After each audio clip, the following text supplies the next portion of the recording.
This material is intended for adult audiences. Viewer discretion is advised.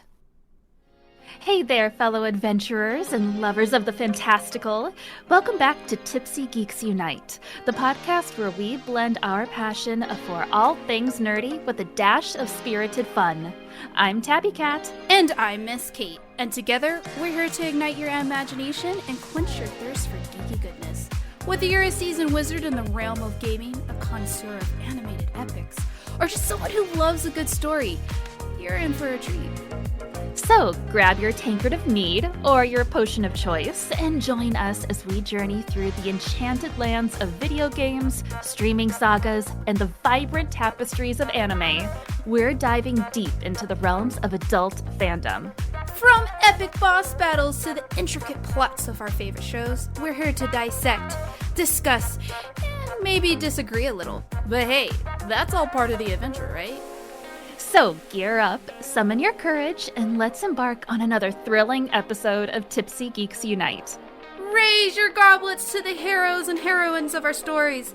And remember, the real magic happens when you embrace your inner geek. All right, folks, what quest shall we embark on today? Oh, Tabby. Oh, shit, Tabby. We are finally to the end of our season, finally to one of the episodes I've been dying to record, and we are talking about Mo fucking Black Myth Wukong, baby. Yes. You and I have gone through a fucking journey with this. It is both our favorite games of last year.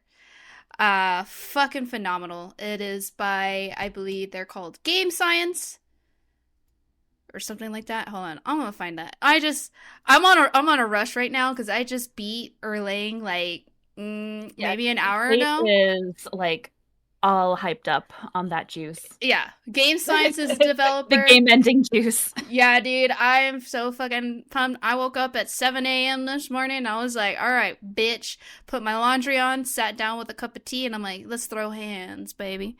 2 hours later, beat his ass, and I was like, that's what I'm talking about.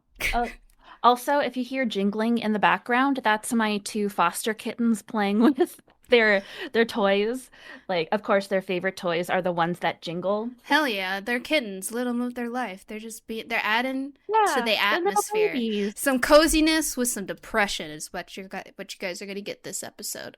Oh, but shit. before we start talking about Black Myth, Tabby, what you drinking? So my roommate a few days ago gave me the very dangerous words. She said to me, she said, "Do you want to help me finish this?" When she had a case of Cutwater margaritas in different flavors, and I was like, "Are you sure? Do you mean that? Are you sure?" Because when someone asks me to help them finish something, I'm a glutton. And my roommate's like very dainty and doesn't eat a lot or drink a lot, and She's like me. I'm like, ah, rah, rah, rah. I'm like, give me everything. I'm fat and I'm hungry. You're not and fat. I'm a fat fuck. And I will drink everything. So I took one of her Cutwater mango margaritas this morning. For this afternoon, I should say, for the podcast. I need to find these canned margaritas because I tried my first can like vodka tonics. I was like, all right, this is pretty nice. Now I need to go on a mission to get some fucking flavored margaritas in a can because that sounds delicious. The mango flavor is it doesn't taste artificial at all. Mango slaps, very man. good. You can't fuck mango up, and if you fuck mango up, then you're fucked up. So let's just throw that out there. Let's just clear the fucking water. You know what I'm saying? Nice. Hell yeah. What are you having? I'm drinking straight motherfucking Japanese whiskey, my dude. I told myself, you can make a hot chocolate with some Baileys. Now, fuck that. I just beat up Erlang. I'm gonna drink some fucking Centauri whiskey straight out of a goddamn teacup because I'm classy. Look at you. Fucking classy as hell. Whew, and it's delicious. It is warming me up, even though it's hot as fuck now. It's Mm. hot. Well, I guess where you are, it's hot. Well, We it had a went blizzard yesterday. well. Like last week, it was freezing titties. Like we had snow, and now we're in like fall spring. New Mexico has some weird fucking weather. We're in a fall spring, so it's getting up to about 65, 70. And then I don't know, come like end of February, we'll get like a week of cold, and then it's like, by the way, here's spring, and it's like, cool. We don't nothing. You just no steady, like, ease us into it. It's just like, surprise, motherfucker, and you just gotta. It's New Mexico weather. Sounds like I would hate that. I hate it, but I I'm like used my to it. cold. I wish it was still fucking cold, but here we are. I mean, I'm in a t-shirt. Ugh, gross. It Ugh. is what it is, man. All right. I want to get into this because I am pumped up. I Okay.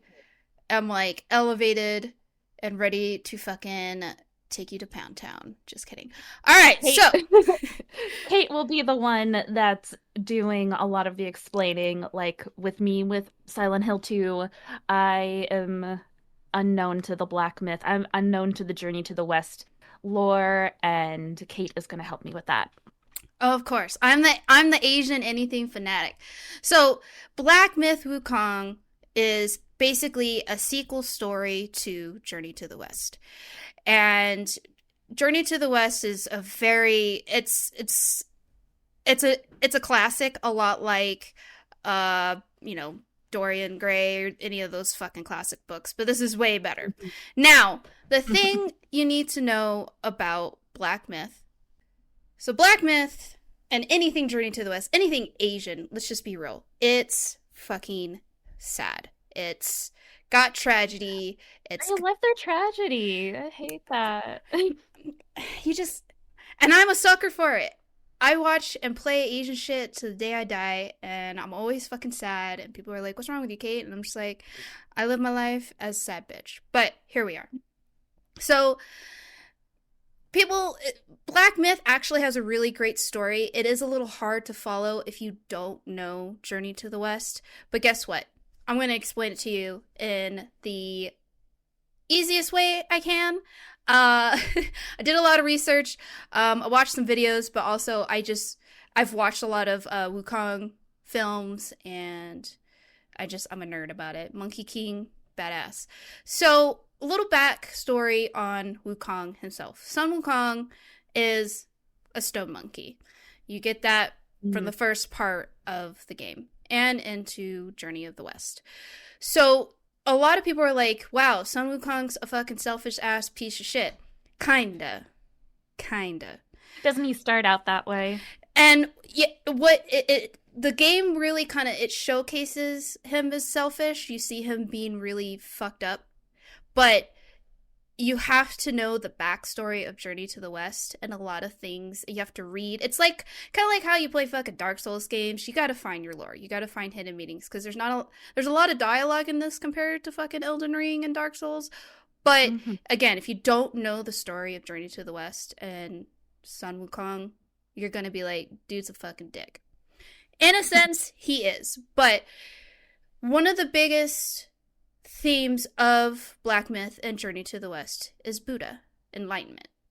Now, if you don't have a history or a background of Buddha, Buddha is not necessarily a god. People consider him a god, I guess, because he has like all these heavenly and like enlightenment fucking abilities and all this shit.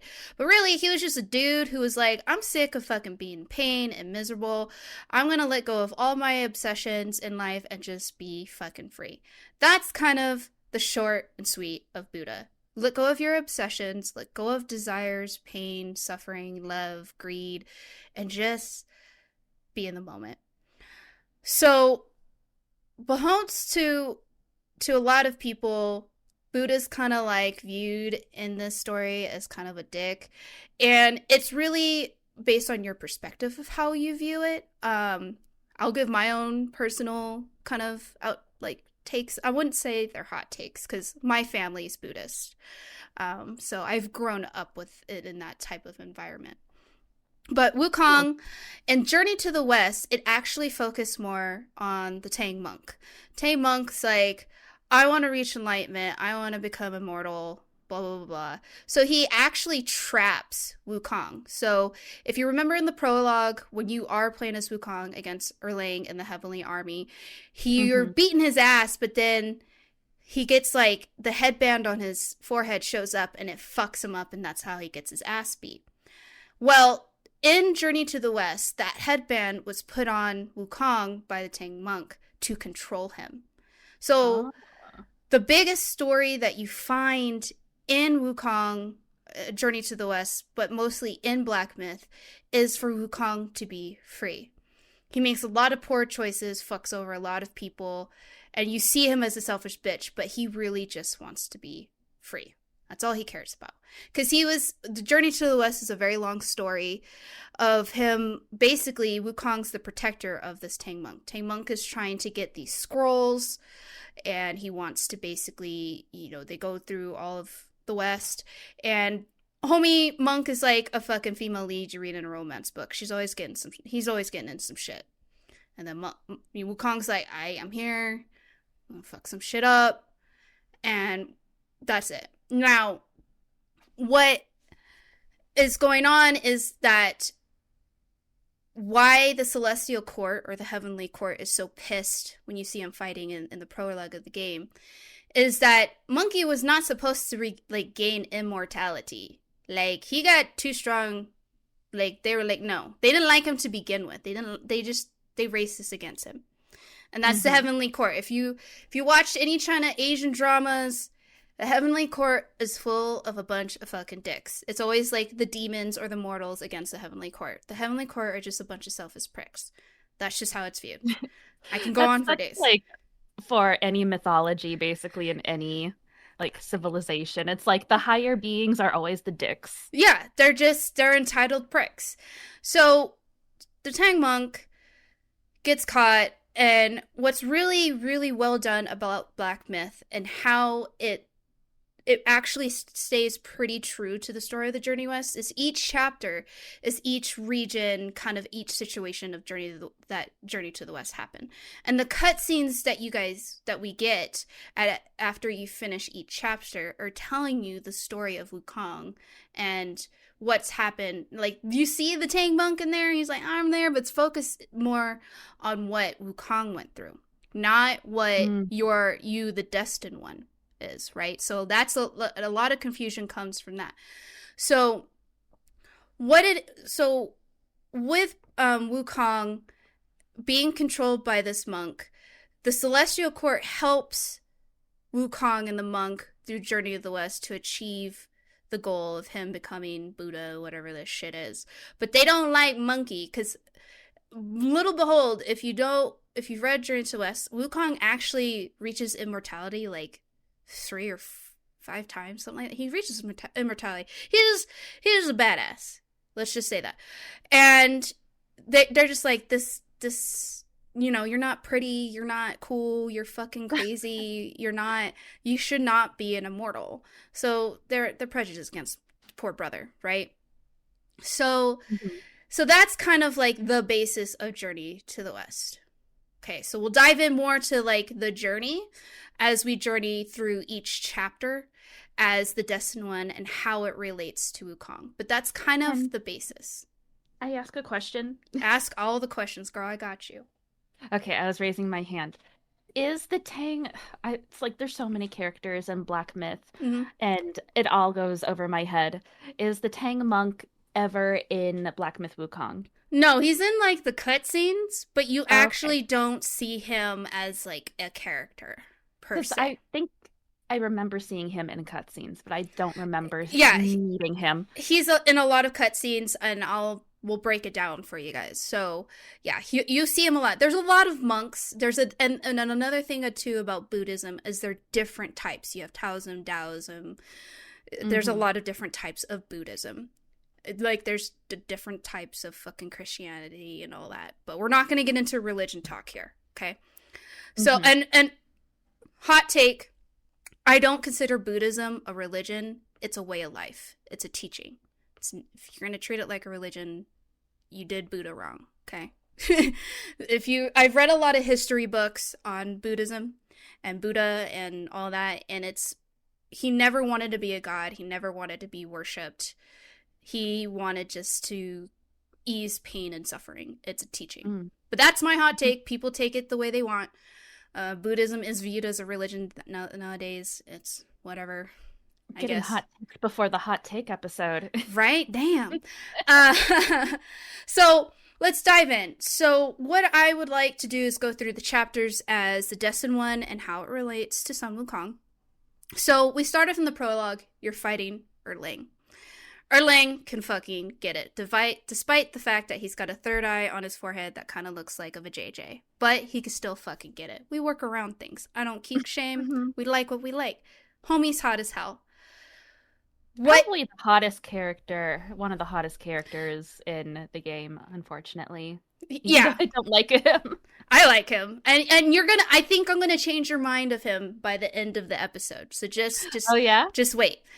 So everyone thinks Erlang's the fucking villain, but you're gonna see something different because of how the story is set up. Again, it's a lot of knowing Wukong and his backstory and Journey to the West and piecing all this together, because you're more focused on the badassery of playing as a Monkey King with a giant staff and some cool abilities. I know I was, and then I was like, oh, I remember. Things started piecing together. So you go to the prologue. Fucking Sun Wukong gets his ass beat and he gets killed and he gets buried underneath the mountain. Oh no, sad days. What happens? His relics, he has 6 relics, are scattered throughout China, or the West. We'll just say the West. And X amount of years in the future, 100, 200, whatever, you see a peach. Wolf Guai picks up a peach, and dun dun dun dun, the Destined One is born. Oh, you're born for a fucking peach. Make it make sense? It doesn't make sense. Okay? We just roll with it. A lot of seeds. There's a lot of seed reference in this game and in Journey to the West. A lot like Dark Souls has a lot of feet. Except this is not a kink. It's just, I mean, it could be. Oh, you know what? We're just not going to go. We're not going to try to be degenerates here, but it might happen. So you're born as the Destined One. This old monkey's like, oh, well, if you follow the same path as Wukong, you get his relics back. You can bring Wukong back. So you're just like, you don't say anything. You're basically mute. And you're like, well, I mean, sure. All right. Yeah, you're like Link. Cool. Like, throw me in, folks. So you start off in the first chapter, which is basically like a foresty area, which is full of snake and wolf guai. Now, what are Yoguai? In a sense, lack of better terms, they're supposed to be special, like, mythical creatures. To the layman today, they would be like demons, essentially. Now, we are not necessarily in the human realm. We are in the heavenly realm, because you don't see a lot of humans. So you see a lot of guai, celestial beings in the game. Not a whole lot of humans. Yeah. So you start off in chapter 1, you're like roaming around, you're like, cool, like figure out these controls. There's a lot of wolf guai, there's some fucking weird ass snake guai, and then there's like these random big head ass fucking shitty monk dudes. And you're like, people are like, what the fuck? Like, what is this? What is this? And you're fighting them. Now, each chapter has its own secret. And but home to anybody who again, I'm going to keep saying this, you don't know Journey to the West, and you don't know the story of Buddha, each secret actually represents an obsession. So, oh, I could see that from the first chapter. Yeah, so in the first chapter, you're fighting, you learn of the black bear guai, and you come across some weird ass sub-bosses. Now, you have to find the secret areas. They tell a lot of the story. They make it make sense. The math starts mathing, right? Kind of. Now, let's go back in time to when Wukong went through this area with the Tang monk. So, Wukong's with the Tang monk. It's just him and the monk traveling around. And this monk meets, bum-ba-da-da, if you did the secret boss, you fight Elder Jinshi. Mm-hmm. Big gold motherfucker who is obsessed with, for some reason, drip. Love the blankets, love the robes, greedy as fuck. And you see that in the cutscene of the first chapter. Tang Monk shows up, gives him this. What you end up getting at the end of the chapter is the fire mantle. It looks like a fucking blanket, a robe, whatever. It's a piece of cloth, Yeah, what right? is it called? He calls it, what is it called that he's looking for? Uh, I like the word that, what is the word for it? I don't remember. Uh, I'm trying to look it up. let's look it up. Uh, I can't remember. Anyways, if you figure it out, let me know. But basically, Elder Jinchi is a greedy ass fucking monk. Monks are not supposed to have any worldly obsessions or anything like that. They're supposed to be free of all of that. But he's greedy. So, in the cutscene that you see the wolf and a snake guy go to the black bear guy, and they turn him and this is from Journey to the West. They turn Hmm. them into humans because they want to experience the human world, the human life, and they go to this temple where Elder Jinchi is the leader, like master of the temple, and they both want to be his disciples and like make impressions, but they also want to make good impressions with the black bear guy who's like ruling over this region. Well, Wolf guy he's greedy, but in a sense, like we'll say he's the lesser evil. And then Snake Eye, which is Guang Mo, who you fight, and you fight both these people or Oh yeah, both he's these kind of guy. humany. He's like, He's the he white guy. Well, he's like very white. He's like white and blue, right? no no no no No? no Oh, am no I no thinking of someone else? Never no. mind. So, anyways,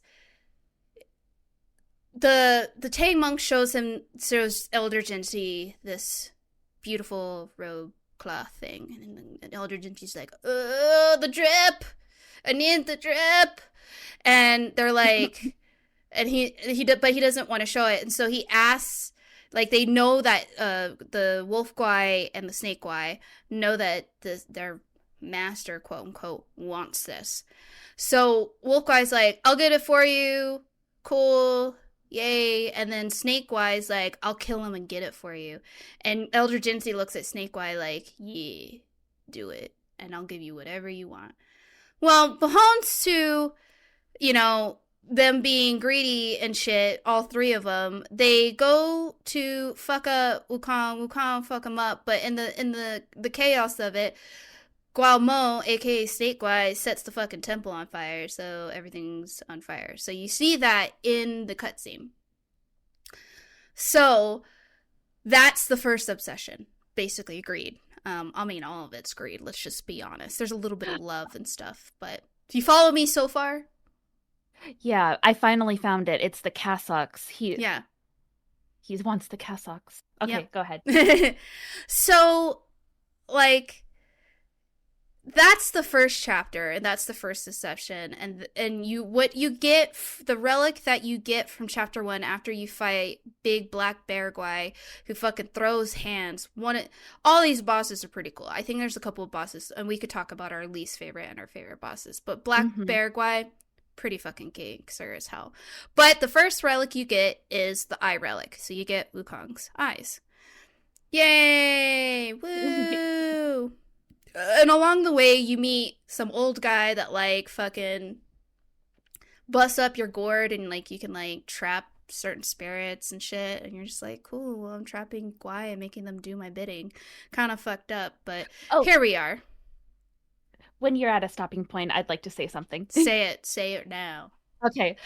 Since you're talking about the spirits and transformation, I still think about the trailer for Black Myth Wukong, and the trailer for it was so amazing. Perfectly done, I think. Mm-hmm. Very good Mm-hmm. trailer. Just hooks you in immediately. I still think about that trailer and the music, which is on the OST, and the OST is amazing. On Right? fire. It's on Spotify, and I listen to it all the time. Same. And just I think they just did a fantastic job with marketing with that trailer. Yeah, because they Um, gave enough where you're just like, what? And it like you're captivated people. transforming into all these crazy Yeah. spirits. It's fucking cool. It's cool, and I can say this again. It's fucking cool. Okay, back to our scheduled programming. Yes. So, chapter 1, we get the eye relic from the Black Bear Guy. Sick. So now we go into chapter 2, the flowing sand domain. I mean, you could call it whatever. It's just it's a fucking desert, and it sucks. Yeah. I will have to say, it's very hard on the eyes. It's very bright. I mean, that's any desert. When I was playing Stellar Blade, there's 2 desert areas, and I was just like, I fucking hate it. It's a lot of brown and yellow and orange, and it's bright, and I don't like it.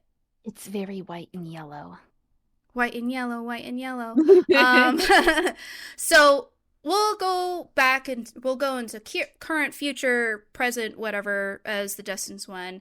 You get there, and it's kind of deserted. You wake up with a bunch of arrows in your body, and like my first thought is like, bro, what the fuck did you do? Why are you covered in arrows? Like, how do we get through all these like beginnings of like how do we get here? Right? And then you just see some headless brother with a Chinese instrument just fucking pulling out a banger, just and you're just like, damn, this is pretty sick. It was so sick. It's so good. That song's a fucking. I watched the actual artist who recorded that. I watched him on YouTube, and I was like, my man, you are the goat. That's another song that I just keep listening to over and over on the OST. Hell yeah, dude! It's because it's a banger, dude. And if you think any different, you need to stop listening and leave. You know what? Just go, because that's a banger. Now, you're going through this area, and what are you fighting? A bunch of motherfucking rats. There's a lot of rats and a lot of tigers. And you're thinking to yourself, okay, the fuck. Now, we're going to the past. Journey to the west. Wukong's journey with Tang Monk in chapter 2 in the sand desert area. So, now, here's the history of that area. There was the Rat King. Rat King's that annoying little guy with the stupid son that you fight in present terms. That's who I'm referring to. I can't believe he's like a king, apparently. Now, let me tell you. Let me tell you the history. So, the Rat King was like actually human. They all actually kind of used to be like they had human forms. That's easier to say. But they were rats. It's rat guy essentially. And the king was like, fuck Buddha. I don't like Buddha. I want to do my own thing. And so Buddha had gifted the guy that drum. Now, before you get there is this drum, and when you hit the drum, it can nullify the sun. Like, too hot, too loud, hit the drum. But since the king hated Buddha and his teaching, and Buddha was like, nah, you gonna hit that drum, you're gonna fuck around and find out. So king hit the drum. What happens? Giant beetle comes out of the ground and it's like, surprise, motherfucker. And okay, I see. Okay. Decimates the fucking land. And like, now, cue in. Dun, dun, dun, dun, dun, the yellow rat monk. He shows up with some drip, kills the beetle, and the king was like, yo, brother's sick. What's up? Like, you're sick. I'm going to call you the sage. So Yellow Rat becomes the Yellow Rat Sage. And Sage was like, I'm all about power. He manipulates the king. The king actually breaks, like, rat law, quote unquote, and creates this, like, kingdom of rats. Thus, no, like, in a sense, what do you want to call it? Border patrol? So anyone and anything can go in. So you get all the bad rats, and a lot of the good rats get fucked and get kicked out or killed. And it just goes to shit. And so the Rat King has 3 sons. You meet all 3 sons in Black Myth. The first one you meet is the dumb one who follows Rat Daddy everywhere. Daddy says, really roll on the ground. Dumb rat son rolls on the ground. Then you meet big angry rat son.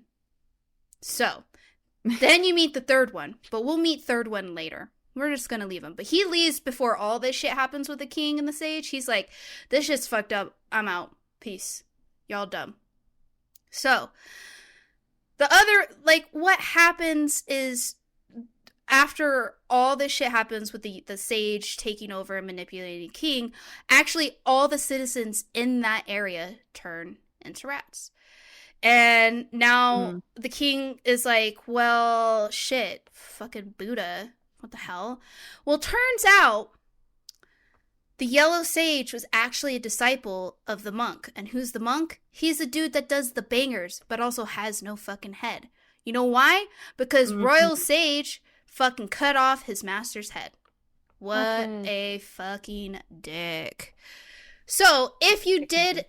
So the royal sage runs into Wukong, and he kidnaps the Tang monk. And, like, Wukong's like, oh, man, I gotta go get my master again. So, you actually fight many tigers. There's 4 tigers. One of the first tigers you kind of come across is the Tiger Vanguard, and he's wearing, like, a green robe. He's actually daddy to all the other Tiger Vanguard. He's papa. So, he's papa. So then, once the king is, like, fucked up, the yellow sage actually is like, you know what? I'm king now. I am the king sage, bitch. So, there we are. That's the past... Journey to the Past version, Wukong's version of that area. So now we go to present day, where you're the destined one. Destined one's like, fucking shit up, you're doing all these things, but then you come across, you know, again, do the secret. What's the obsession? Power. So if you actually do the quest where you meet up, what is it? He's a boar. And he's got really long talons, and he's like a glutton and always wants you to get him Jade Lotus because he's a fat fuck. He takes you to a secret area where you fight the giant beetle. But what people don't realize, guess what? You went back in time when Wukong, like during Wukong's time, and you meet the yellow sage. The yellow sage is like beating on the drum. He's like, help me kill this fucking beetle, bro. And you're like, and it's actually a really good fight. That fight was fucking sick. It was cinematic as fuck. So you help Yellow Sage beat the fuck out of this giant fucking rhinoceros beetle. Boom, you finish secret area, you're back in the current. What did you get? You get another sweet-ass weapon to fuck up the Yellow Sage, which I hope people did, because if you fought Yellow Sage without that, you're a G and also kind of dumb. But here we are. So you get this relic, and you fight, it's a bell, essentially, and you fight Yellow Sage, and you're like, fuck you, bro, and guess what you get? You get another relic. What relic do you get? Oh, you get the ears of Wukong. Woo! Cool. We're in chapter 3 now. Sick. Now, what was the obsession of chapter 2? Power. So we went from greed to power. So now we're in chapter 3, the cold place. It's got a bunch of snow and a lot of like dead monks who didn't really make it, so they're all frozen and dead and stuff. So cool. So present time, you're in chapter 3. For some reason, you run into this little like miniature Buddha who has an obsession with watermelon. So we're just gonna call him Melon Baby. Okay. Hello, little Melon Baby. So, you're going through, you're fighting a bunch of monks and, like, just a bunch of disciples and some weird shit. And we are going to go back in time to Wukong's time. Now, the boss of this area is Yellowbrow. You remember Yellowbrow? I fucking hated Yellowbrow. He is the worst villain, I think, of all. Such a bitch. I think of all the fucking chapters and all of, like, the baddies in Journey to the West, Yellowbrow, he's like a fedora-wearing fucking Twitter, Reddit incel. That's what he is. Like, he wants to give you his opinion. Yeah, he just wants to give you his opinion on everything. It's like, no one asked you for your 2 cents, so go suck your fucking dick in a corner and cry to yourself. That's how I see Yellow Monk. He's a bitch. He's an entitled bitch. So, in the cutscene, you see the story of, like, this turtle. Like, these two people talk. Like, you have 2 people having a debate. It's Yellow Monk and, like, his companion, Jinju Si. Sorry, I cannot pronounce Chinese names. Not that very good at it, so excuse me. They're having a debate on enlightenment, on what's pain and pleasure. And Yellowbrow's like, well, what's the point of having pain? You have to have pleasure, so why don't I indulge in this pleasure? Blah, blah, blah, blah, blah. Truth is the way of indulging in ecstasy and the purpose of desire and blah, blah, blah, enlightenment, pain. He's like, also, fuck Buddha. In a sense, he wants to be Buddha, so he kind of like shows off like being a monk, but brother is actually a chode. We'll just say that. So they have him and his friend, who are, well, not friend, companion, have this like debate, and the Yellowbrow's like, I'm going to show you what's up, and he's like, I'm going to show you that these humans are always going to indulge in this shit. So he turns himself, well, quote unquote, we think he turns himself into this giant, like, weird looking, like, anteater, like, turtle thing. And, like, his fat and stuff, like, hides all these, like, pearls and jewels. And he goes to this poor fisherman village. And all these poor people, and they're all sick and everything. That's the movie. Okay, I get it. Yeah. And so they're like, he like shows them like, oh, well, I'm gonna give you these pearls and you're gonna worship me and all these fucking things, and they're gonna forsake themselves as humans and run off again. Another obsession is greed. And he shows, you know, you see what happens in the cutscene. He starts giving them pearls and things, and they're like, oh my god. And then in the end, where he's sitting on the beach, like, one of the fishermen's like, yo, you know what, I'm just gonna cut this guy open and take whatever they want. Fuck waiting in line. Fuck trading. Because, like, Yellowbrow basically introduced capitalism to these fucking people, right? So they start cutting him open, and everyone jumps him, and they're cutting him to pieces, and then they start beating up each other. And at the end, you see him, like, all shredded on the beach talking to his companion, and he's like, by the way, you know, I won. I showed you, like, just to prove a point. And Jan Qianxi, who's the companion, was like, bro, you chose a means to an end, and you forsake the hearts of these humans just to prove a point so you could fucking win. So did you really fucking win? Or did you do it, you manipulated it to prove your point? Boom, makes you fucking think, right? Whoa. Well, there's more to chapter 2, because once you, like, go through the areas, you end up in this fucking prison. Holy fuck. Needed that prison. That prison reminded me in Dark Souls 3 when you're in the prison and, like, those fucking weird mask things with, like, the, like, irons that if you made eye contact, they drained your health. That's literally what this place was, okay? And I fucking hated it. I hated every moment in it. But I kept going back because there's a lot of shit in there. But who do you meet when you enter the prison? Bum-ba-da-da! It's the third prince from chapter 2. Except he don't look like a rat because he left before everyone turned into a rat. He left because he was like, I want to get strong and find a way to, like, fuck this world stage over. But he ends up getting captured, and his 4 captains end up getting captured and, like, mutated into these terrible beasts. And he's failed, so he's deafened and blinded himself. Really sad shit. So if you did the secret stuff where you find all the 4 captains and you bring it back, you get, like, a weapon and you get, like, a rat's, like, soul from him, like, spirit. Pretty cool shit. Anyways, going back to what does Wukong have to do with this area? Again, Tang Monk gets captured. Who fucking beats up Yellowbrow? Part 1, Wukong. Wukong fucks his ass up. So, Yellowbrow don't like monkeys, like, at all. But you also pick up a huge character from both Journey to the West and now part of Black Myth, Baiji, the boar.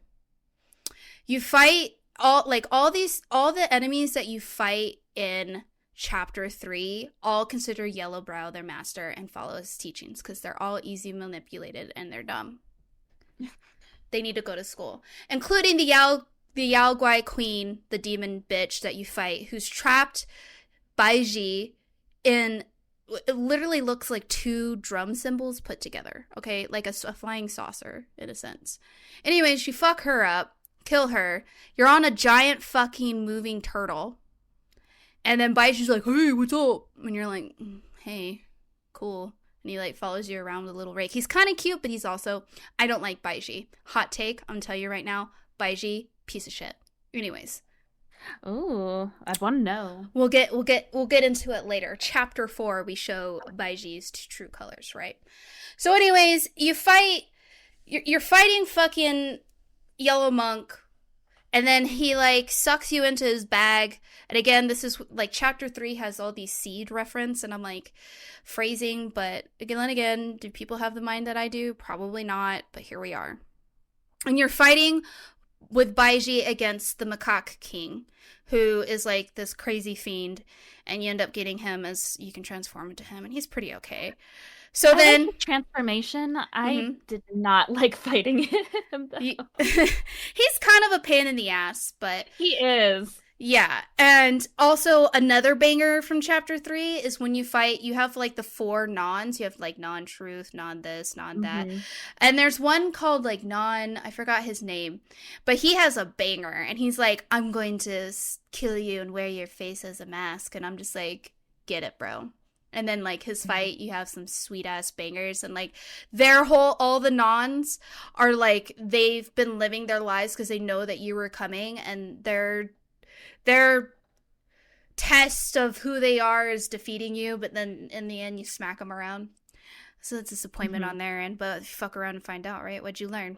So anyways, you beat up Yellowbrow, and he puts you in the bag, and then you get out of the bag, and then like you fight Yellowbrow again, and he's a little cheating ass bitch. Such a bitch. Such a fucking bitch. Turns himself into gold. So you can't really hurt him unless you like do heavy attacks. And I was just like, you fucking whore. And then you fuck him up. And then he ends up getting fucking like eaten by the relic, aka the ears of Wukong. And then you're like, cool, later, brother. I'm out. And that's chapter 3. Boom. Wow. Boom. Boom. Now we go to chapter 4. Chapter 4 is probably my favorite. I don't like bugs, but I really like the story of chapter 4. I like the ladies. I don't know what they did, but I like the ladies. Well, let me tell you about the ladies. Oh, no. Now, this is why I don't like Baiji. I'm going to tell you why. So, when you enter chapter 4 as the destined one, right? You guys, you're in a coffin or like a fucking crate, and you're being carried by these 2 pig boar, like, and they get fucking knocked out, and then you guys, like, you and Baiji pop out, and you're like, whoa, where are we? And then you start fighting the bugs, the bug way. And then you come across the first sister, and you fight her, she fucks you up, but then she throws a needle thing that turns, like, basically mind controls Baiji, and then Baiji goes bye-bye, and you're like, fuck, I gotta go save Baiji. Shit. So then you jump down a giant-ass fucking hole, and then you're just in a hole with a bunch of nasty-ass fucking bug guai. So now, let's rewind and go back in time to Journey to the West of Wukong. Oh my god, what's happening in chapter 4? Remember the cutscene from chapter 4 where Baiji falls in love with a woman and like turns to a boar, and then there's a woman? So, Baiji falls in love with Violet Eyes. He sees her and he's like, damn. Holy shit. But then he gets like kicked out because like the Celestials or whatever are like, fuck this guy, and then he gets turned into a boar. Oh no, he's like a pig. I wonder why. He's a pig. And he like, you see him going through like swimming, and then he comes across all 7 spider sisters, and Violet Eyes is one of them, and he like turns himself to a catfish, and he swims, and then you don't know what the fuck they're doing, but they're like doing stuff underwater, and then like, ooh, love, whatever, okay, whatever. But that's just the story between Baiji and Violet Eyes. What happens in Journey to the West is Tay Monk wanders in there, sees some spider women. He's like, oh, what's up? And then they capture him. Now, Violet Eyes, those are her sisters. In present time, those 6 girls are her daughters. Okay. We don't know if they're Baiji's daughters. We don't know. Yeah, I was like, I don't really know what the story is here, but I know they have a past history, and are they his daughters? Like, I don't know. Yeah, so in the time of Journey to the West, Baiji and Wukong team up and they go to save the Tang Monk and they fight the monster Guai, aka Hundred Eyes, who you fight in present time. We'll get to him later. Mm-hmm. Cool. Baiji actually killed 6 out of the 7 spider Guais. That's what you see in the cutscene. But he doesn't kill the 7th. Why? Because it's Violet Eyes. He can't do it because that's his lover. He ain't gonna kill her. So he leaves her, goes with his homies, does the I'm out, bye bitch. Now we're in present time. So Baiji gets captured, and then you're going through the times, you're fighting bitches, you're fighting things, and you meet one of the sisters who's a bad bitch who keeps saving you, and she keeps asking you, what's it like outside? She's actually, I think, the normal one. Now, unbehooved to people is that the spider Guai have been trapped there. A lot of the Guai have been punished by Buddha because of their obsessions, and they're trapped in their own realms. They really can't fucking wander off. They're trapped. So, you're going to find Baiji. It turns out Baiji's being controlled, so you fight him, and I hate it when he goes in this. Oh my god. The second phase was so fucking bullshit. But I fucking one-tapped his ass. Well, first tried his ass, not one-tapped. First tried his ass. But that fight was fucking fish. Fighting fish in any type of video game, fucking annoying as balls. But neither here nor there.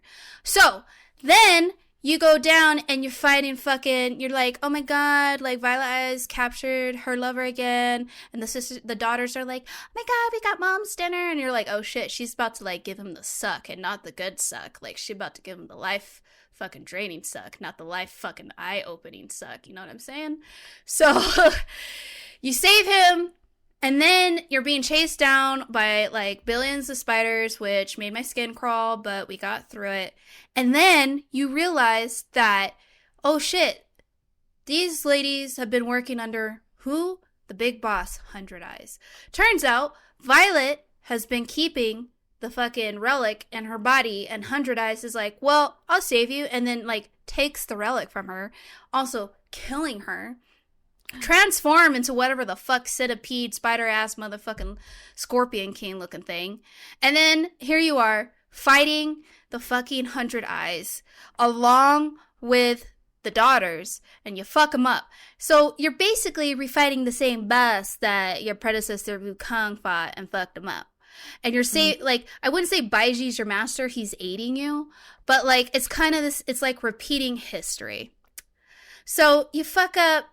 You know, if you went to the secret area in chapter 4, where again you go to kind of like this purple cloud kingdom, and like some snakes like my husband, and you're like shit, and then depending on what order you did, I went and I fucked up the scorpion guy. I was like, yo, scorpion guy, let's throw hands, and then he threw hands and fucked me up a few times, but then I threw hands back and won.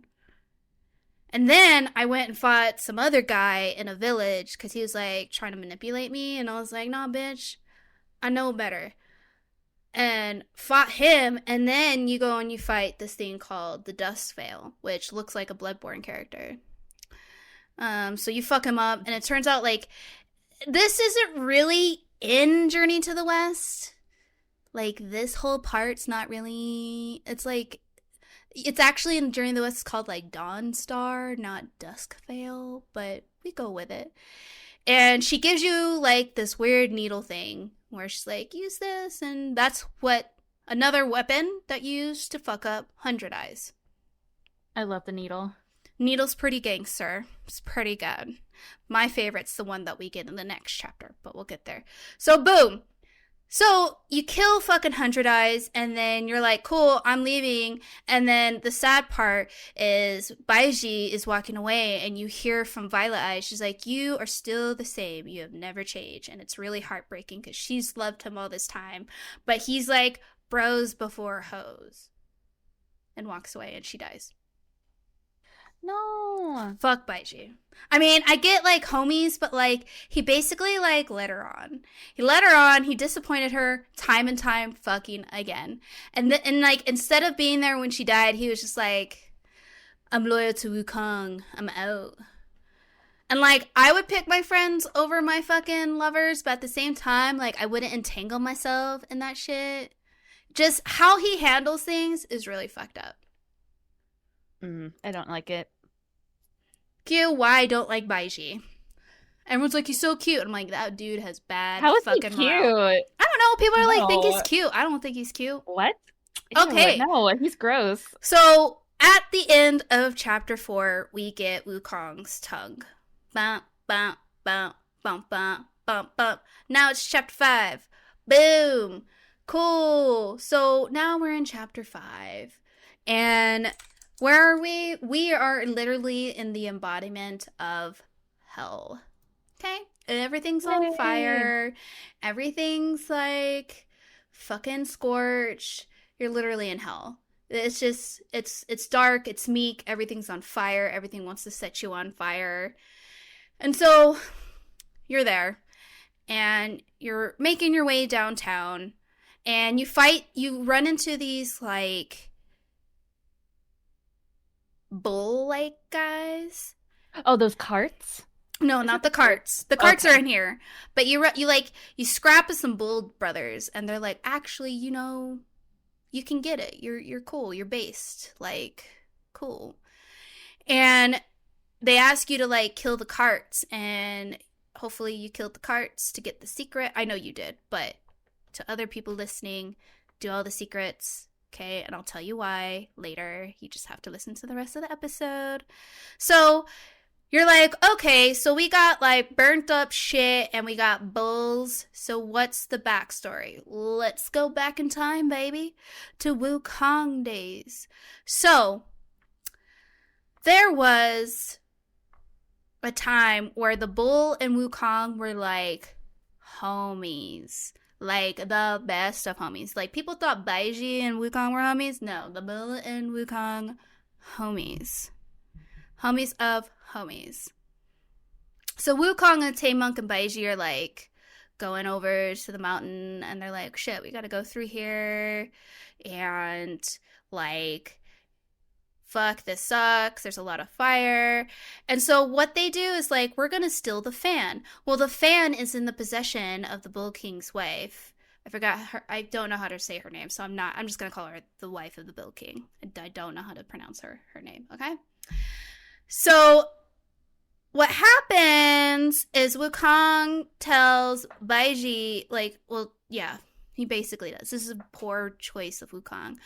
Tells Baiji to go kill the concubine, who happens to be the fox princess, who happens to be the fox little girl that you see in the current Black Myth times, Mama, and kills her so he can get the fan to blow the fire away so they can get the fuck up. And it really hurts the Bull King's heart. And like in the cutscene, you see Wukong telling the Bull King, like, get yourself a master, you'll survive. The Bull King doesn't really know what's going on. And then you see that the Bull King loses his mind because Baiji killed his concubine. And so the Celestial Court comes and helps Wukong and the monk, because they need the monk to finish his like journey. And they put the fucking Bull King in his place. So that's why the Bull King and Wukong, they hate each other for the most part. Quote unquote, bad blood. Now, there's another character in here in chapter 5 that people are like, who the fuck is this guy? And it's the guy with the hat and the bowl. I forgot his name. He's not really significant. He's significant, but I didn't care about him much because he's a bitch. He's in love with the queen, aka the Bull King's wife. And he actually got kicked out. He got kicked out of the Celestial Court. And then they made him come down to this place to protect the area. He was basically banished, and we're like, you need to watch this area and make sure the shit stays in check. And that's how he falls in love with the Bull King's wife. And yada, yada, yada. So actually, the Bull King and the wife don't have any children because, like, there's the red boy that pops up.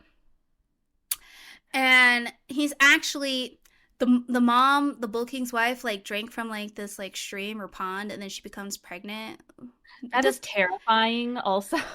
like was homie like jizzing? Like how do you swallow? Like you know what? We're not gonna go there. I'm gonna draw a line. We're gonna keep this non-sexual as best as we can. So all that shit happens. You're in present time. You're fighting. You kill the carts. You get the secret boss. Then you fight the little boy. And then something really fucking cool happens. Sad, but cool. The Bull King starts talking to you. And he gives you the next relic, the 5th relic. It's Wukong's body. And it's been in his stomach. Lo and behold, in the cutscene for chapter 5. How did he get there? Hold on. At the end of chapter 5, when you watch the cutscene, the Bull King, as Wukong's actually dying, he tells the Bull King, like, dude, like when Wukong's like, we're gonna go, me and my brothers, we're gonna go stand against the court, because fuck these assholes telling us what we can and cannot do. And as he's dying, he tells the Bull King, because he felt guilty, but he's also just a homie, tells the Bull King, take care of your kids and your wife. Don't let my relics corrupt you. And so the Bull King swallows it. He doesn't like use it to make himself powerful. He swallows it in his stomach to keep it away from people like the red boy who wants to save it, take it for himself, and rule. And the whole time, all this time of having the relic in his tum-tums, it's killing him. And the Bull King's immortal, for the record. And it's killing him. Okay. So Wukong, like, realized, like, I mean, he's always cared for people and all this stuff. And then so you fight the Akash King, who it's actually an ancient like people of that area, and you fuck him up, and mom like comes and she's like, here's my fan, let my son live. And his son's like, I failed my mission, and then ends himself. And you're like, damn, fuck. Well, I didn't like him. Nah, he a bit. I was fine with him dying. He was like, and the obsession here is not like power per se, but it was for the recognition and the affection of the one you love, but doesn't really like love you in the way that you want to love them. So it's the chapter before, chapter 4, was about love. This one is also kind of about love. Yeah, I can if you know see what that. I'm saying. Mm-hmm. So, here we are. Any questions? No. Okay. Not right now. So, now, we get into the next chapter. We're in chapter 6, baby. It's time. We go to Huangzhou. Again, I don't speak Mandarin. My bad. And this is basically the mountain of Wukong. This is his home. And so you're going through and you're you're getting his armor sets. Like, you ride a fucking cricket. You beat up a fucking deer. You fuck up a rhino. Then you, like, get the stick, the staff, whatever. And you're going through all this stuff, and then it's like, okay, before you go to the end, you need to go back to the pagoda where, like, you helped little melon baby, and you go into this area and you're like, what the fuck, I can't do anything here, and there's just a bunch of big empty walls. Well, now that you've done all the secrets and you go, you see all of the walls are painted or have shit on them. Like, how would you know what to do in this game without a guide for these secret areas? Right. Well, you figure it out. I did it. Again, we'll talk about our endings. I beat the game without going back, and then I went back. But I don't feel bad about it. It's fine. Anyways, so we're going to go with the true ending first. And then I will say the bad ending, which is what I got. So being that you did all the secrets, you go back to the pagoda and you go and you enter the secret area and you're in the snow and you see this beautiful man, aka from the prologue, and that's Erlang, and you're like, brother can fucking get it. Well, guess what? He's gonna tell you to fucking get it, but you gotta work for it. So you gotta work, bitch. Work, bitch. So you're fighting this guy. Dude's a fucking boss, bitch. For me, hardest boss in the entire fucking game. Everyone said it was Yellow Long. I can beat Yellow Long first fucking try. Okay? I beat that boy's ass. Still my favorite boss fight. But Erlong, he don't fuck around. He is pretty hard. That one is really, you really need to know. I mean, most of the bosses, difficult bosses, you have to learn the fight. It's not, oh, let me cheese it with like this shit. Like, he will fucking throw that shit back at you. He's like, oh, you're gonna do that? Catch this bitch. So, you fight Erlong. He's an ass. Everyone seems to hate Erlong. And then, bum bum bum, enter Kaiju fight. He turns into giant tiger. Fucking crazy. It's crazy. It was so cool. So he turns into giant tiger. You turn into giant monkey. And then who pops up? The 4 heavenly fucking kings. Now let me tell you who these kings are. They are the 4 heavenly kings, are the 4 Buddhist gods who are believed to watch over one cardinal direction of the world. This is standard. So you have temples that are based in directions, seasons kind of things.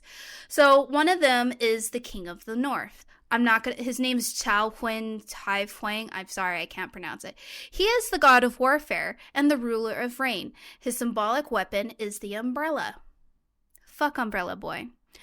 The next king is the King of the South. He is the ruler of wind. His weapon is a sword which he carries in his right hand. So his associated color is blue. The other guy, King of the North, green. So then you have the next King of the East, the god of music, Bard bitch.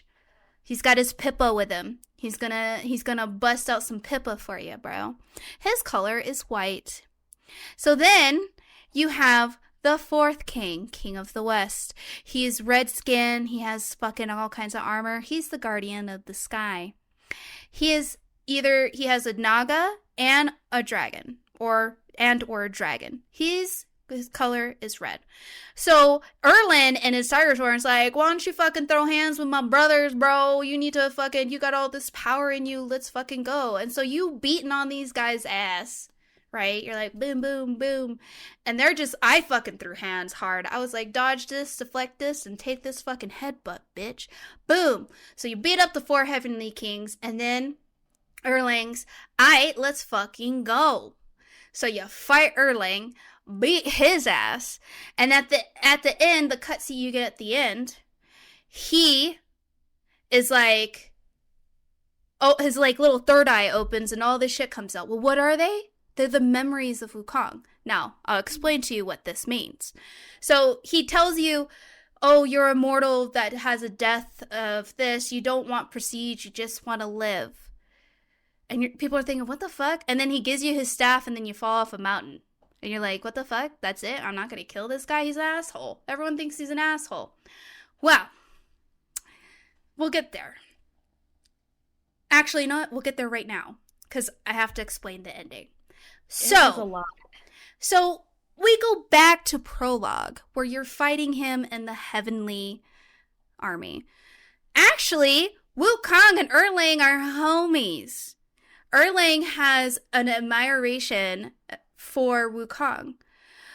And him and Wukong planned that whole shtick because Erlang's like, I'm going to kill you, but I'm going to keep your memories.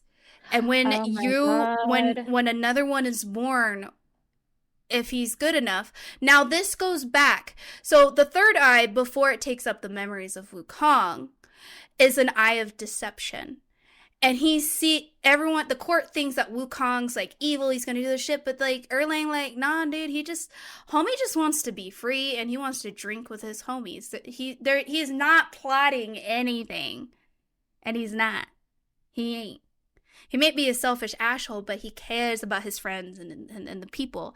And when he gained immortality, they thought he did it because he wanted to take over shit. No. So when the Tang monk put the band on his head, Wukong's head, to control him, the thing is it never got taken off. And once the Tang monk reached his enlightenment, the court, like, Wukong got immortality. He wanted to just go back to his mountain and hang with his homies and drink and hang, just vibe. But the court was like, nah, bro, we're gonna control you, we're gonna tell you what to do. Like, they wanted to keep him in check. So that's when they started killing his people and bullying him. So then he starts the war with the Celestial Court and gets his brothers together, but then, like, they all die or some shit happens. And Wukong could never be free because he has this band on his head. So him and Erlang were like, yo, I'm going to kill you. That'll take the band off you, but you're going to be buried under this mountain. And we got to wait for this brother to come and get your pieces, your relics, your body parts together. Then you can be reincarnated. So guess what? Erlang's a homie. And then people are like, well, why did we have to fucking go through that fucking gnarly ass fight with him? Because he wanted to see if you were really Wukong. Like, if you were the embodiment of Wukong. And he also wanted a fair fucking fight because you don't have that fucking headband on your fucking head. And then guess what? He got his ass beat. And he's like, at the end, before you fall off the cliff with his weapon, he's like, I'm at peace now. Because he fucking knew. So Erlang, homie. A+, go, love the man, he can fucking get it. So, now, true ending. You make your way with Baiji and you're going across the fucking lake. Now, they tell you the story of Wukong. And then you fight the shell of Wukong. Beat his ass. But then you wake up and then it sets it up like you don't get the band on your head. And then you're basically like Wukong reincarnated.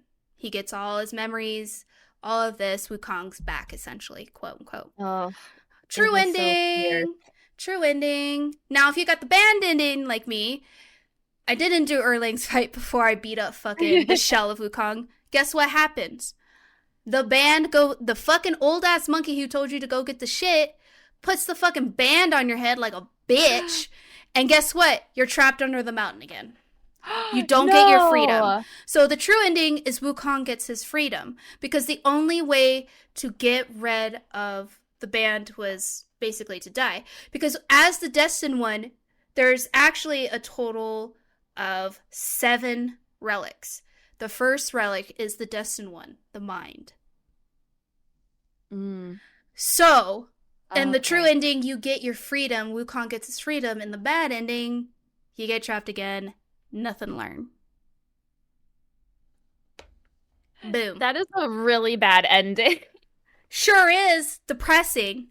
But the true ending in itself is also depressing as well. Because a lot of people have died. A lot of people have sacrificed themselves. All of this because the Celestial Court are a bunch of cunts. And just like, it's just a lot of tragedies. And it's all over obsessions. And like I said in Asian dramas, mostly Chinese, but they do it in Korean and fucking Japanese. I don't really watch Thai or anything else. But it's always an obsession that leads them to make fucked up choices. And then a lot of people suffer collateral damage. Boo-hoo. Most end in tragedy. Some have bittersweet endings. It just depends. But here we are. So, that is, in a nutshell, Black Myth and Journey to the West for you. Woo. Thank you, thank you.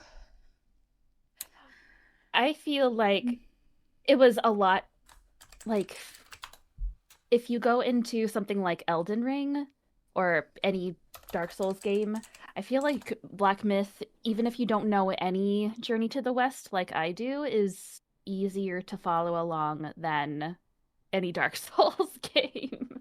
I mean, or any FromSoft game. To this fucking day, I don't know. Like, I have to look up lore videos for Dark Souls and Elden Ring, and I'll still watch it, and I'm still like, what? What? I know. It's like, wait, can you go over that with me one more time, please? So, yeah. Now, there's a lot of characters I didn't mention in Black Myth. So, you fight 4 Longs, aka dragons. They're brothers. They are always like when you fight them, it's for them to basically face their judgment because um they actually were actually kind of good characters in a sense because they saw that the Gwai were greedy who took like the relics and stuff. They knew that they were greedy and kind of stood up to them, and then you fight them. They're kind of your test, like your test. Like, are you good enough to be Wukong's like reincarnation? In a sense, that's the easiest way to explain it. Great characters. Who else is there to mention? There's just so many characters. Wait, what happened to Ping Ping? What happens to Ping Ping? Well, Ping Ping in the game is not Ping Ping, it's the red boy shape shifting into Ping Ping. Oh, Now, where okay. is I Ping didn't get that. Ping? Ping Ping after Mama So Ping died. Ping was just like chilling somewhere else the entire time, and then just is like, oh, everybody in your family's dead. Basically, like Red Boy like banished her or something. What a what a cock. I'm glad he's dead. Because, like, all the bosses that you fight in the fire area are all Red Boy's fucking minions. The carts, the heads, like, basically any boss are all his minions. Ugh. Um, he did, like, care for Ping Ping. He did have a, like, decent relationship with her, but she's not dead. I can tell you she's not dead, but she's not really. He just kind of uses her shape. Ugh. Okay. Hmm. So, yeah. That's all I can think about. It's like all I was wondering about. Oh, no. I mean, I don't have any questions, but I just love the scroll world that you can go into with all the Mm-hmm. animals that help you. I thought that was like a lovely side area, like respite area. I hope when DLC comes out, they build on that, or maybe in future games. Yeah, definitely. It's really, I like that you had your own group. And again, it really, what I loved about Black Myth is like, all of them have their story. And I mean, we could spend another hour talking about their resemblance, but they're basically kind of like the companions that Wukong had, his brothers, during his journey. They're the Destined Ones Oh. companions. So, Hmm. yeah, they're really cool. They just resemble them. Yeah, kind of. I mean, you don't have a bull like you have the Bull King, but they have relevance, and Hmm. it's. I'm sure it's going to be explained more when they do DLC. But yeah, that's the story of Black Myth and Journey to the West combined. Now, when we want to talk about the game, like Tabby has mentioned, fucking soundtrack fire. Listen to it. All of them motherfucking bangers. Highly recommend. So All on well done. Spotify. Highly recommend the game. It is great storytelling. It's great to play. It's just so much fun. It's beautiful. It's beautiful. I was just about to say It's that. It fucking beautiful. the fighting is so much fun and people watch it and think it's hard, but it's really easier to get into than any FromSoft game. And Yeah. it's like when you look at it, it's like it does look like a FromSoft-esque game, but I don't know. It just when you get into it, it really just feels like it's its own thing. I really liked it because it was quite linear, but it had its own complexity. I Hmm. have played thousands and thousands and thousands of hours of FromSoft games. I won't say that I hate them. I am tired of them. I am gotten Hmm. to the point where I like linear games, and I like that Black Myth was linear with progression.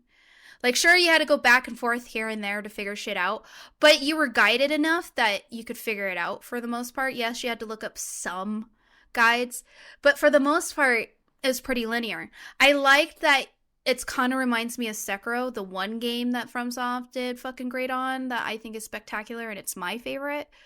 I like the combat system.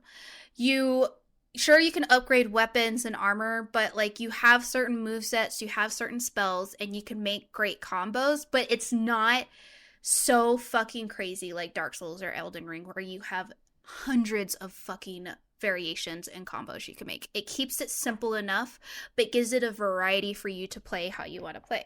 Now, Mm-hmm. I know when I beat Erlang, when people were watching me, I beat him today with only JS watching me. But I had people watching me the last few times I tried to stream it.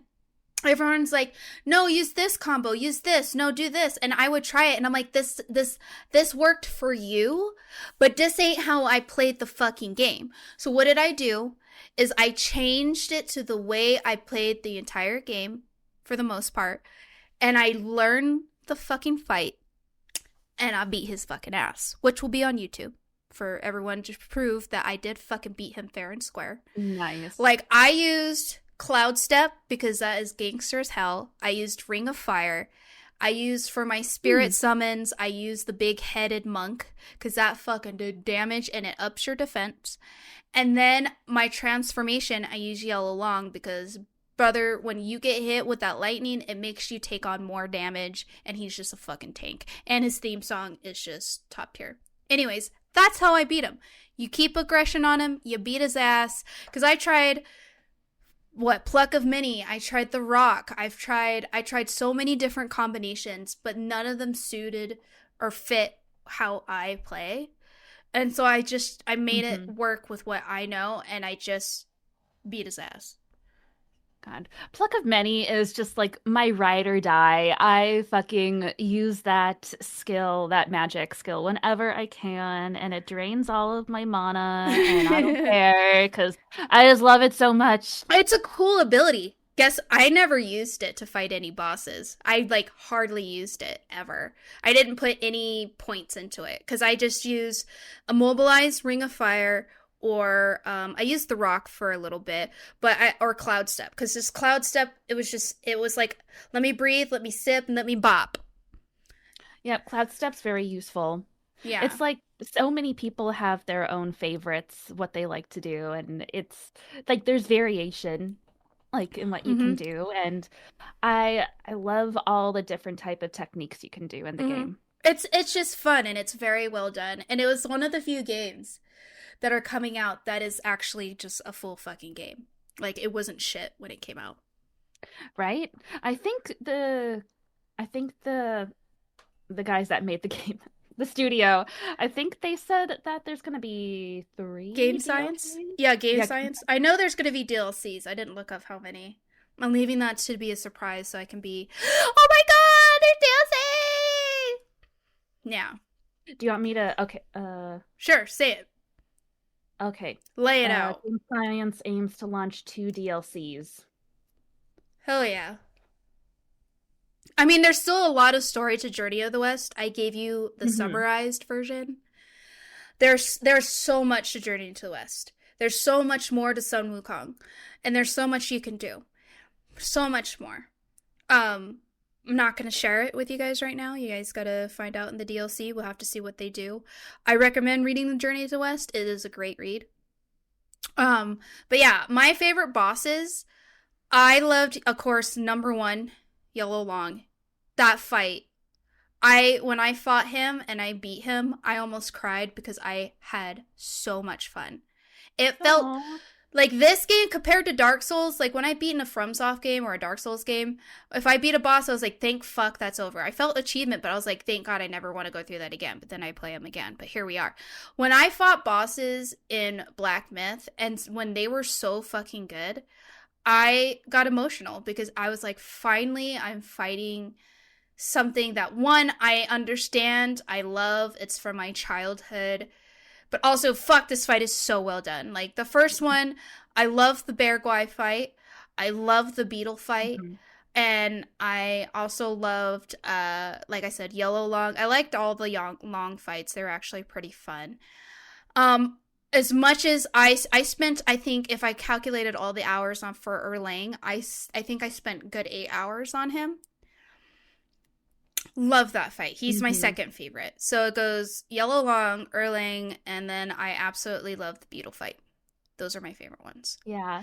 Like I was grinding a little bit every day trying to get to beat Erlong and like buffing my levels and getting the sparks and everything. Mm-hmm. And it took me, what was it? Just like a week?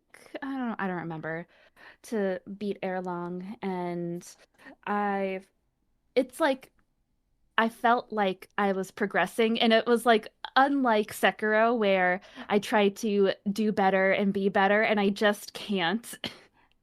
And it's Sekiro, like, yeah, Sekiro. I could tell you, you're going back to it. I can give you a real hand. You did well with Black Myth. I could tell you right now, you'll do fine with Sekiro. Sekiro, unlike Black Myth, though, it's a rhythm game. I know it's Black Myth, not me. yeah, Black Myth is learn the fight, learn patterns. Sekiro is a rhythm game, and you'll get it. You'll get it. Trust me. It Uh, feels like Black Myth is fun and Sekiro is work. it feels like that because it's hard, but once you figure it out, because that's how I felt when I played Sekiro for like the first half of my first playthrough. I was like, this is fucking miserable. But once I figured out, oh, it's rhythm, it's timing. Okay, I figured it out. I enjoyed the ever living fuck out of it. I loved that game. Out of all the FromSoft games, that's probably that one and another one. Now, this one's very, Really? very old. So, Sekiro is my favorite newish game from FromSoft. My favorite all-time game from FromSoft is called Otogi, and it came out on the first Xbox. Fucking love that game. Beautiful game. But I could, like, for me, I grew up with Asian everything. I grew up with all of that history, the mythology, the stories. So be able to play a game like Black Myth, like it just like resonated so well with me. Cause like, don't get me wrong, I've put a lot of hours in Dark Souls game, mostly because my community loves watching me suffer. But like, I've never played games like those before, and they have always been daunting and hard, and I suck at them. And over You and time, JS are so OP. but yeah, it just takes time. Like that was the thing. Is like my first FromSoft game was Bloodborne. I was shit at it. I summoned people to help me, and then I went back and I fought it on my own and I mastered it. And it just after how many hours? Like it's like they say, you just get good. And like I've watched you play so many games that are kind of Souls-ish like the combat wise, and you've just gotten better and better. So I think with Black Myth under your fucking under your sleeve, you can get through Sekiro. It's going to be a lot harder because it's definitely not as forgiving as Black Myth. But you, like I said, you'll figure it out. It's one of those that you just have to like get good at. You can't like sure people find ways to cheese it, but like Sekiro, like it's just like a true testament of patience, strategy, watching and learning. And that's what I appreciate about Sekiro. Like Dark Souls and all that, whatever. You can just fucking cheese the shit out of that. You can. But yeah, Um, Black Myth is who are your favorite bosses? Yep, I was gonna say that. My favorites are from like chapter one, because that was when I was just learning to play the game, and Mm-hmm. it's like you get into the rhythm, and it's I loved Guangji, the wolf Oh, guy, yeah.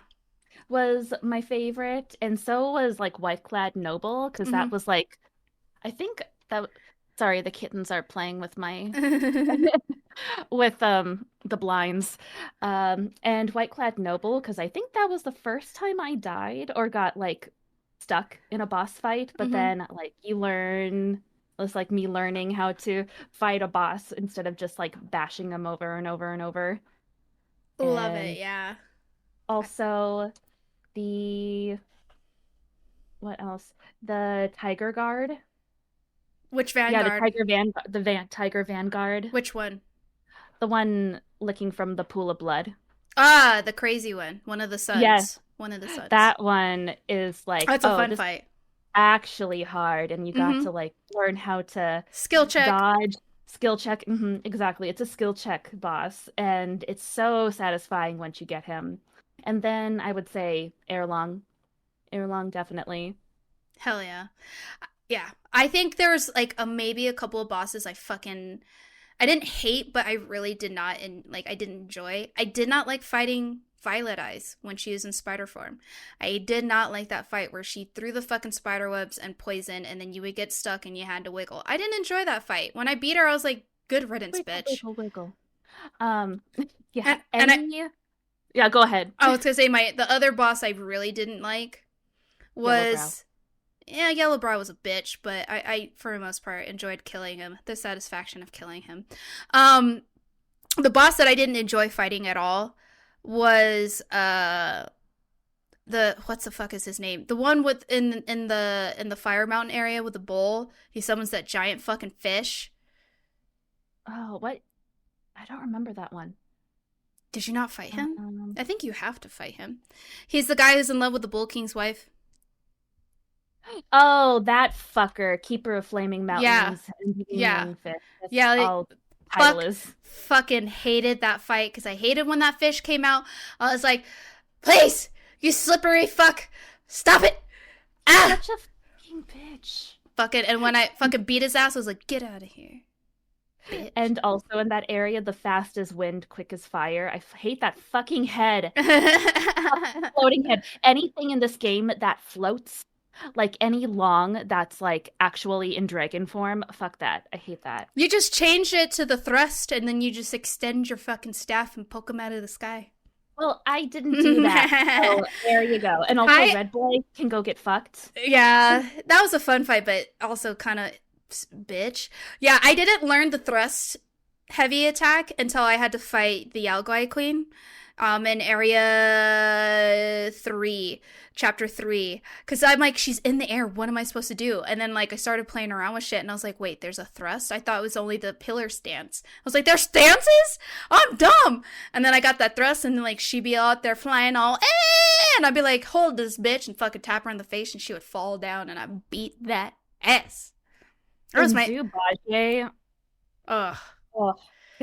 Yeah, that fight was annoying. The physics or in that fight with the mud and his hitbox for me just weren't doing it. He was a bitch of a fight. Him so often when I should have gotten a hit on him. And he shade shifts. He's a master at shade shifting, and that was annoying. Well, stupid. Yes, the stupid fucking fish, and when he turns into a boar. And then and then he turn into like rhinos or some shit. Well, doesn't he turn into a boar? Yeah, that, and then he turns into like 3 rhino-looking motherfuckers. Oh, yeah. That was. I wouldn't say I absolutely hated those fights, but they were my least favorite. Like, I did not enjoy them. I was just like, please, good riddance, goodbye. Never want to do this again. I loved fighting Duskvale, mostly because it was just reminded me a lot of like Bloodborne nostalgia, but that was a fun fight. The non-monks, they were a bitch to like. I think the last one was a bitch to fight. If you did the Fox quest, he was a bitch to fight, but that was fun. I mean, like I said, they did really good with the boss fights. They really did, and I also like that they didn't really recycle like boss fights. Like I didn't feel like they were really recycled. Like there's a few elements, sure. But it was a lot of fun. In the Bishui cave, the super random boss fight that I actually like was not prepared for and I actually beat on the first take was top takes bottom, bottom takes top. Yeah. Brother, sister, whatever. Yeah. It was actually really fun. Yeah, it was a fun fight. I liked that one.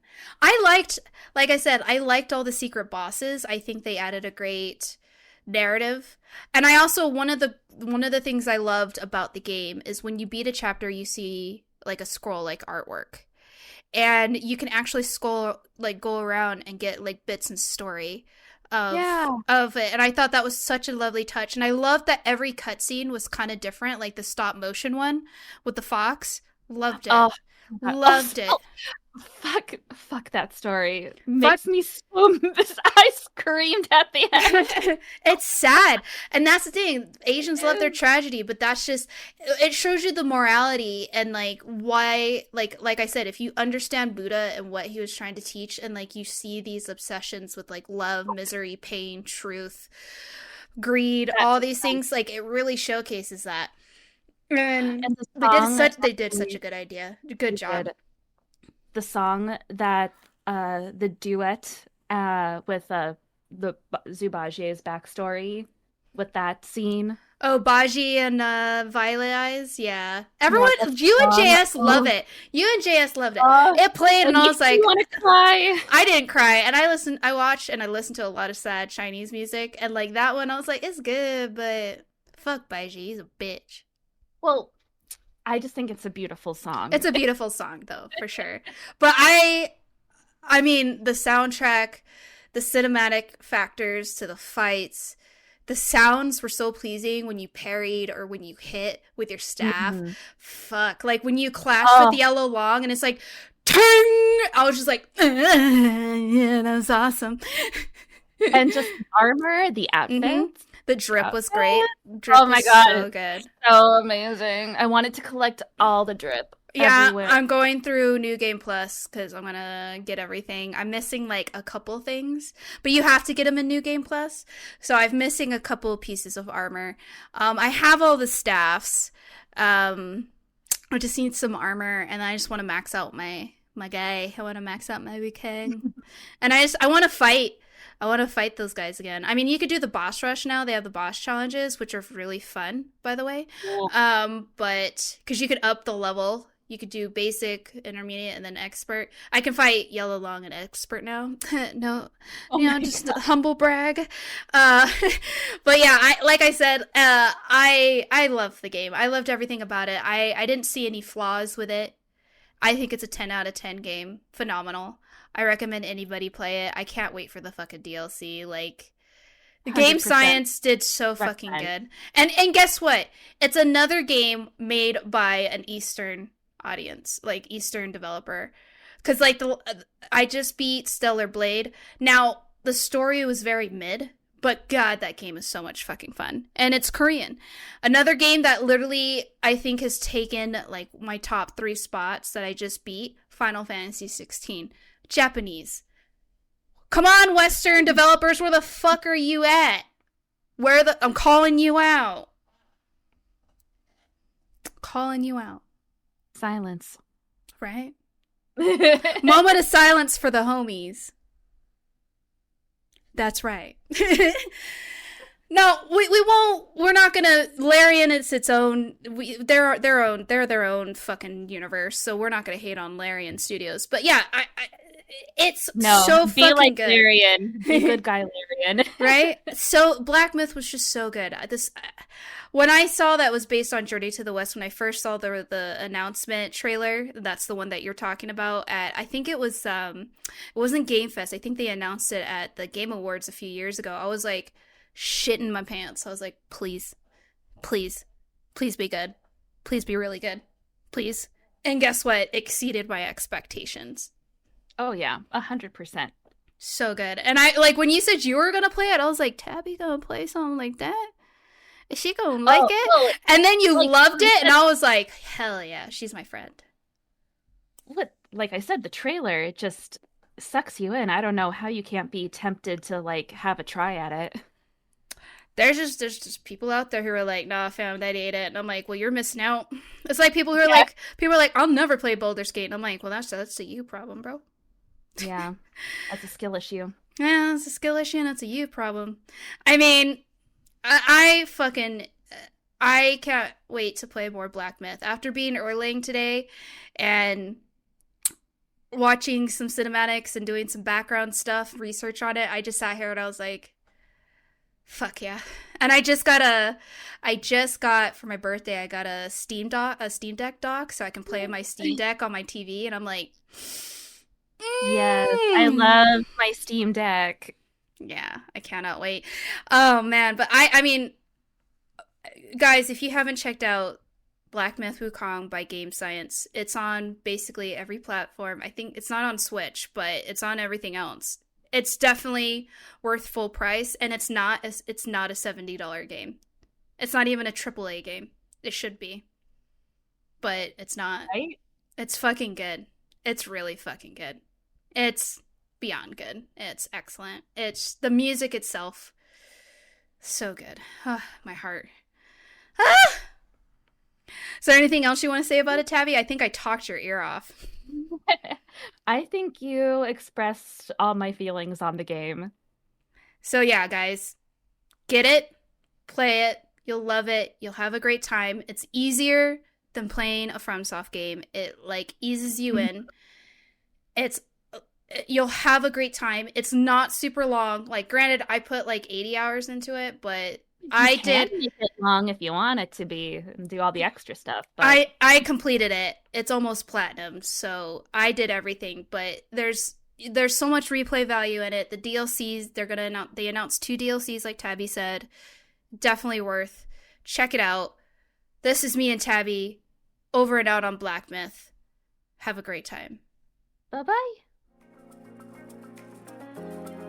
Thank you so much for tuning in to another tipsy and geeky adventure with Tipsy Geeks Unite. We hope you had as much fun as we did. Absolutely. And remember, you can catch our episodes not only on your favorite podcast platforms, but also on YouTube. That's right. We're now streaming our episodes on YouTube. Make sure you subscribe to our channel and hit the notification bell to stay updated with our latest episodes. Make sure to join us bi-weekly. A new episode drops every other week in our quest, promising a continuous dose of excitement and nerdiness just for you. For an extra dose of geekiness, check out the show notes for links to our individual Twitch channels. You can catch us individually streaming a variety of video games, and we'd love to have you join us. Thanks for geeking out with us, and until next time, stay tipsy and keep on geeking. Keep your dice rolling high and your critical hits frequent. Until our next quest, my gaming comrades, cheers.